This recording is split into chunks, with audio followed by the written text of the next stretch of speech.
Yo, yo, yo.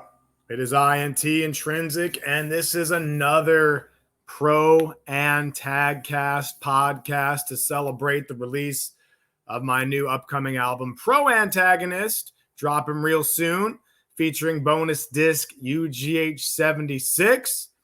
And of course, featuring this next guest who's always down to grind with UGH, third Tripp in the motherfucking building. So before I bring them on, because I know you're like waiting for me to bring them on, I'm going to say a few things. That right there is the new album cover. There. It's Proantagonist. You can go on to Underground Hustlin store at ughstore.com, pre-order a shirt, CD, sticker, bonus disc, and of course, you can be featured on this particular podcast as well. Get a shout out on the album, get your name in the CD insert, all sorts of ways to get involved if you're an INT or UGH supporter.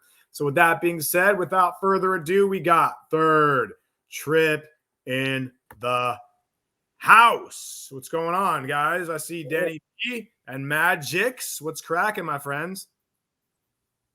Yeah, dude. Yeah, man. Just super stoked to be on.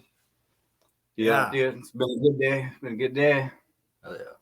Right on. Good to see you guys. Let's get right into it without wasting too much of our time or the viewers' time. Third Tripp, how did you come up with the name? Did you guys meet each other on your third Tripp?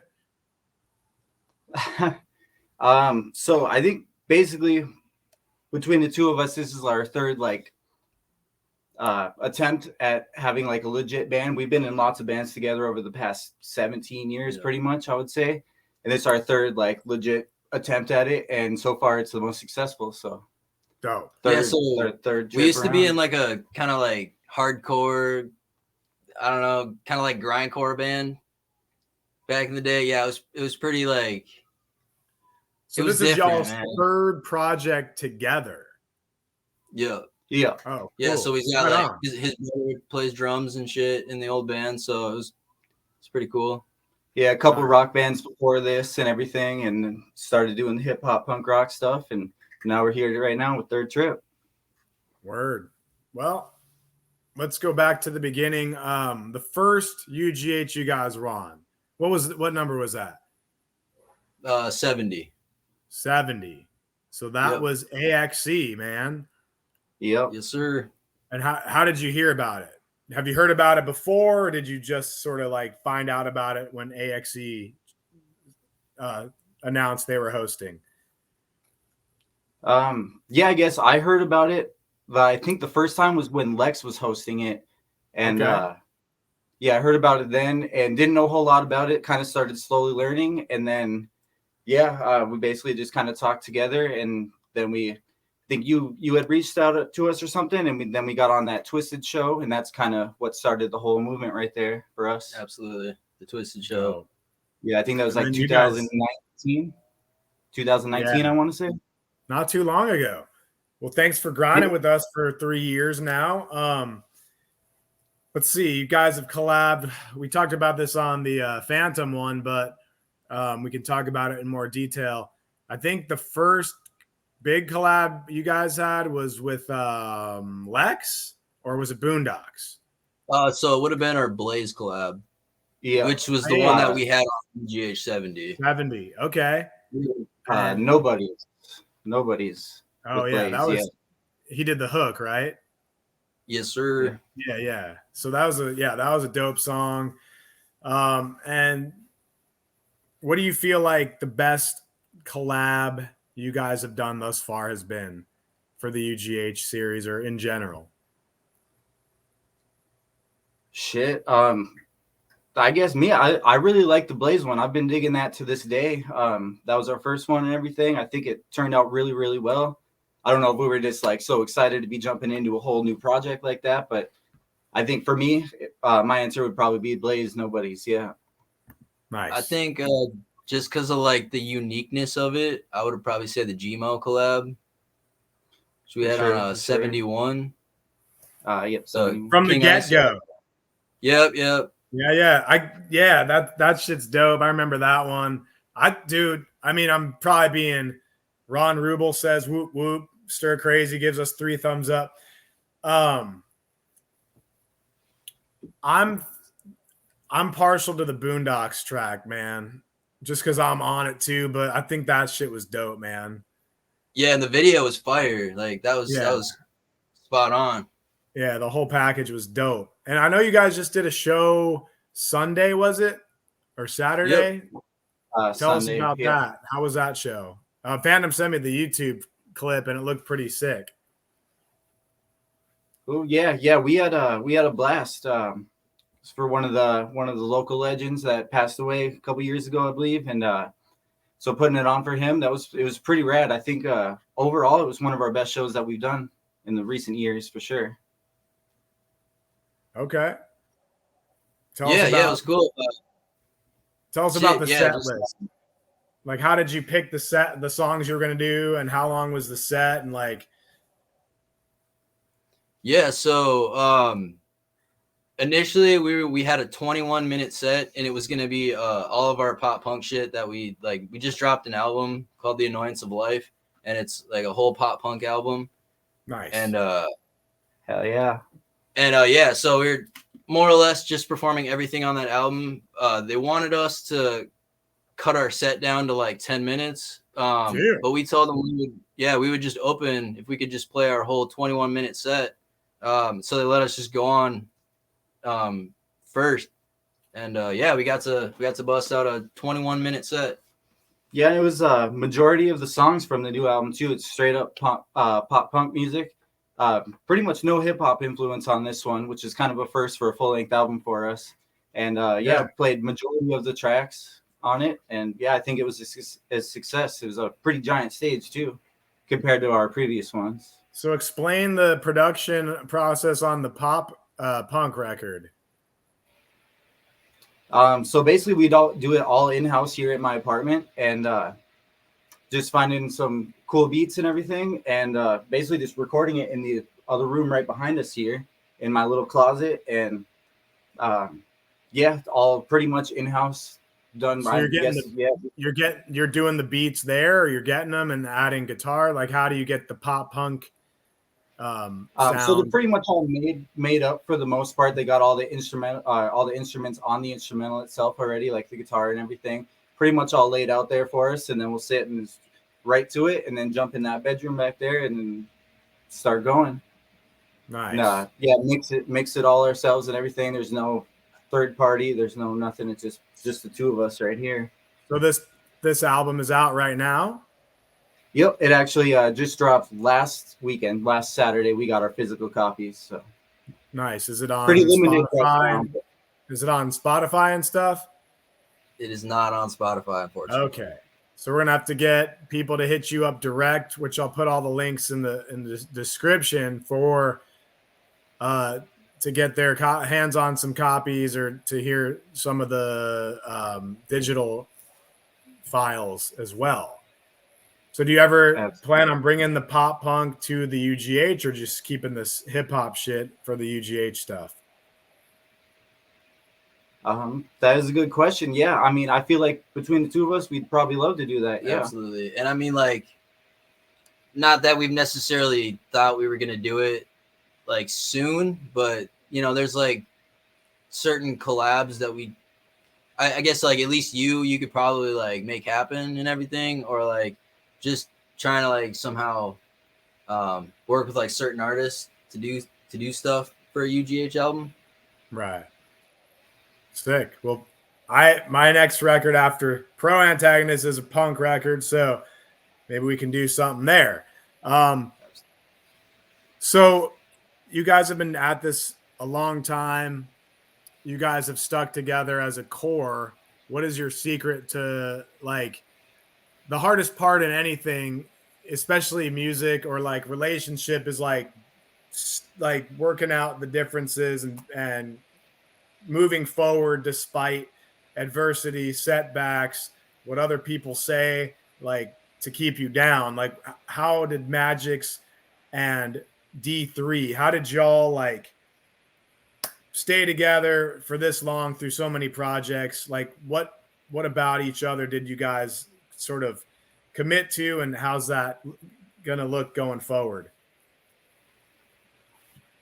Well, basically, like we said earlier, we've been best friends for the longest time, like pretty much since the beginning. Yeah, early high school. So, and all these different bands. So, like, we kind of have that camaraderie. You know, like we know each other kind of front to back and everything, and been through fucking hell together pretty much for the past many years. And so I think that just builds a really good friendship, and that kind of keeps us both sane together. Yeah. I mean, when you have a team like me, McNasty, Stir Crazy, and then we have a few sort of other people who are, you know, pick up the slack when one of us isn't, you know, it's almost like infinite to what you can accomplish with, you know, one or two or three like lifers, you know what I'm saying? So Yeah, you absolutely. guys are blessed to have each other because, you know, you guys are going to be making music for years together. And like the longer you stay at it, in my own experience, like if I look back, I'm like, oh man, like when I was in my 20s, I should have went like twice as hard, because the older you get, the harder it becomes to like, now you got like families and you got more bills and you got different like weird shit that, you know, when you're in your teens and your 20s, you don't have that stuff and you can just go full throttle at the music. And you know, the longer you stay with a specific project, generally the more traction you get and the more established and the bigger the fan base is. So man, I think you guys are gonna, I think it's, you know, you guys have some pretty good chemistry. Like, do you guys write together, or do you each write your own parts and then just record them and then give feedback, or how does that process work as a duo? Definitely a little of both, I would say. Yeah, Yeah. especially more recently with this last album. Yeah. So the pop punk, you guys are same, like each guy gets a verse and then maybe you split the chorus, or like. Yeah, kind of like I'll take like half of the hooks and then or like I'll do the hooks on like half of the album and then he'll do the other half of the hooks. Right. And then you Yeah, just so like this new one, it's like 14 tracks, so we pretty much just split it like 7/7 for the most part. And like this time around too, like I guess kind of for the most part back in the day, I guess we kind of write a little bit separate and then come together. But for this one, we found ourselves kind of sitting here on the couch and stuff, writing a couple of them together. And like even like really last minute, like we'll both get off work and we're like, oh, we need to push this song out this Saturday or something like that. Even though there's actually no realistic deadline, kind of just push it out right here in the living room, jump back into the other room and bust it out real quick and take it from there, I guess. Yeah. So let's get into UGH 76. We got the I had to look that word up because when you sent the different subjects you wanted the track to be about, prospercution was the one that's, I don't even know if you meant to say that. Yeah, right? Yeah, that's exactly. It is a real word. And so I looked it up and I was like, oh, damn, this is a good idea. This is a good direction for a song. So I laid like, it's kind of like a reggae type of hook. And then we got on that track, we got Void on there and Y'all. So that's like a family track right there. So A, how did you go about picking the beat? B, how did you come up with that concept? And C, why did you choose Void for that second verse or third, whatever, you know, the featured verse on there? The beat. Yeah. I definitely was looking through Stir Crazy's catalog and man, like I just heard this beat and like it didn't have a name, so I had to like memorize the code or whatever. Yeah. And man, I was listening to it and I was just like, fuck, this is fire.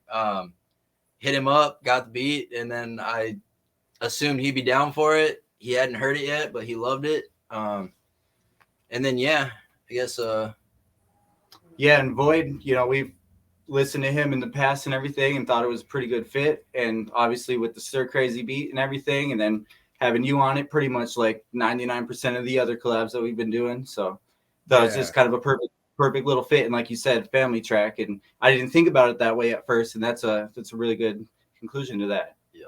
I like that. And then what did you prosecution? Whose idea was throwing that concept in the mix? That's Denny over here. Yeah, man. I never even heard of the word, to be honest. Like you said, I never heard of it before. I'm learning new shit every day with this guy over here. Now, I don't know. I think it's an urban dictionary word, right? Is it not? It's not Webster's. I think I found that one on Urban. Right. It's definitely an urban. Okay. Almost kind of. I would call it almost like slang. It is slang. Anything on Urban is. Yeah. So how did you come up? Like, where did you first hear that word prosecution? Man. Like, I didn't see it in any like context. I was just like, all right. Cause like I said, the songs that we've been dropping with you lately and shit, and like it just felt like something we knew, or at least I knew immediately, that I was like, all right, I'm trying to see what like Intrinzik's gonna do for like a hook on this, and this concept just was like stuck in my fucking head, man. It was in my mental, so I was just like, all right, I just gotta like let somebody else know about it, basically.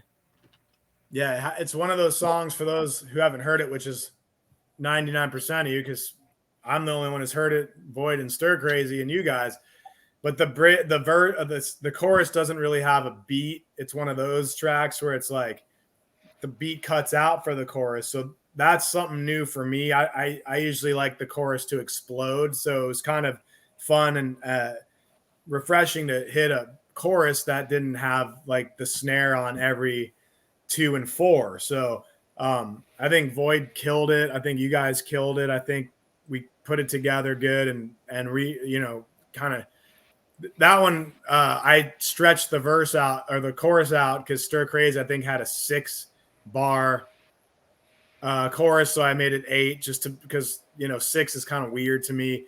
It's also not long enough to sort of getting stuck in the head. So yeah, man, that shit's dope. And then you guys, SLC Punk. I know we explained in the Avatar post like why you chose that, but tell us why you chose the Salt Lake SLC Punk Avatar. Yeah, man. I mean, like, so that's like probably one of my favorite movies in general, but like, I was like, it's either SLC Punk 1 or 2, and it was just, that was the one. I was like, just from a perspective of punk rock in general, it was like, all right, that's the original, like that movie kind of died with like the old punk heads, and then like the new one. It really did, man. It really did. Yeah. And then we got Magic's with the American Ultra, right? Yep. I'm gonna pop those up here just so everyone can see. So there's what? Oh, okay. There's the original. Yeah, that's the original. Yep. And then we got what happened, what we did with it. So you guys can see, like those of you never done UGH, don't understand what it's all about. Like this is what we turned that into. So we basically take the poster, the avatar, and then we Photoshop on the artist's face. As you can see, Jesse Eisenberg isn't quite as attractive as Mr. Magic's of Third Tripp. So we take Magic's face, put it on Jesse's body, and then the artist will draw over it and recolor it and then change the words. So I got Magic's right there. Tell us why you chose that. Yeah, I guess it's a movie. I think it was released in 2015, I want to say. But when I saw it for the first time, I heard about it from a coworker. He was kind of explaining it to me. He's like, dude, you got to watch this movie. You'd probably love it. And sure enough, I did. It turned into my favorite movie over time.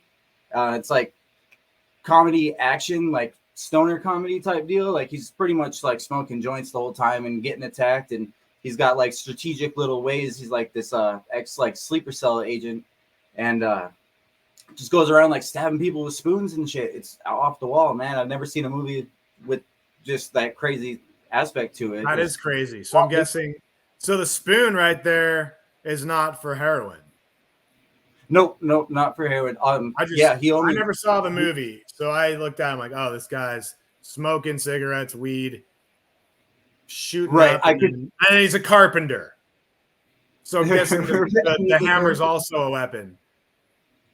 Right. Yeah, he actually works at a gas station, and he's like drawing this little comic or whatever. And I don't know. I just thought it was really cool. And so Jesse Eisenberg, main character, and then Kristen Stewart, the other main character. Ironically, my name is Mike, and his name is Mike in the movie, and his girlfriend, the other main actor, is named Phoebe, and that's actually the name of my fucking cat over there drinking some water. Wow. So yeah, that's how I got her name from it, and just fell in love with the fucking movie. It's a blast. And then I'd recommend it.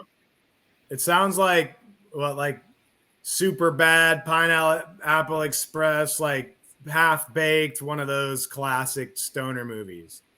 But you probably think it's the best classic stoner movie.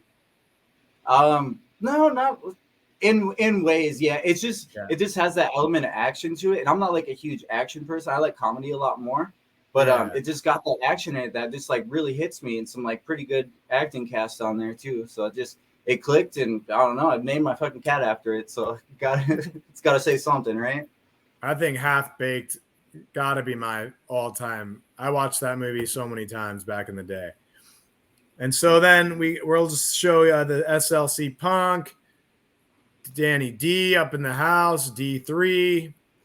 So if you guys out there want to get involved, it's ughstore.com to pre-order the release. I'm also about to pop up those UGH 75 vinyls, which are here now. Jesse just boxed them all up.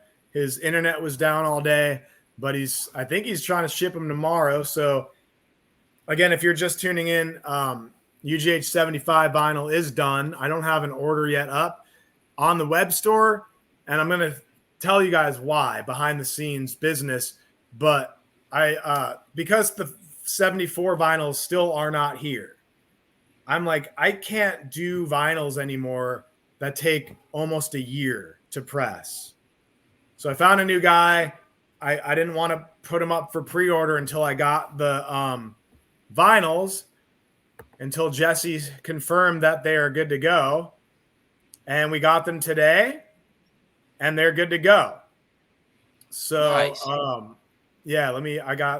Since you guys aren't really on Messenger, I'm going to show y'all some shots of these bad boys because they are quite tasty.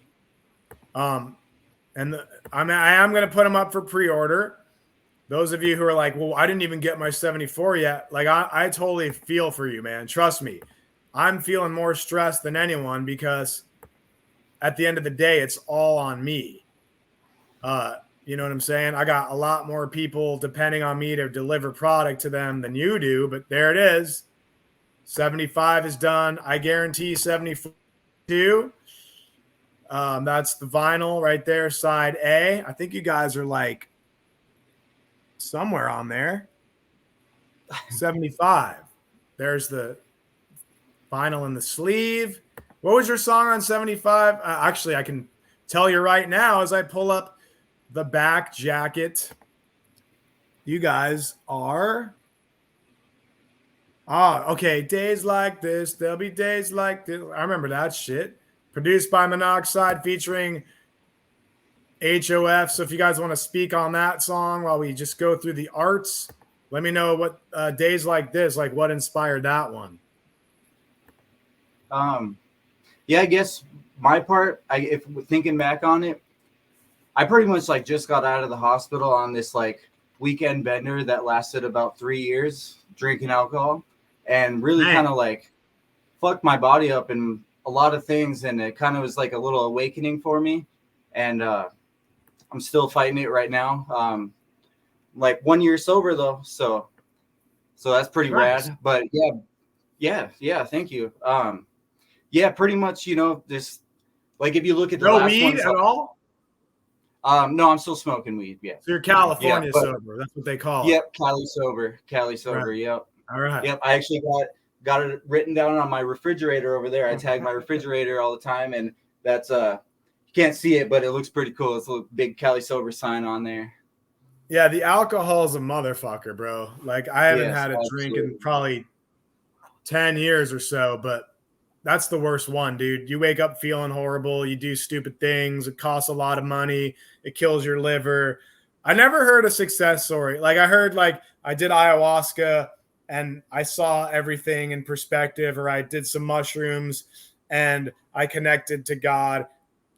Weed is a little more habitually used than some of those other ones, but I've never heard a success story using alcohol except I met drunk.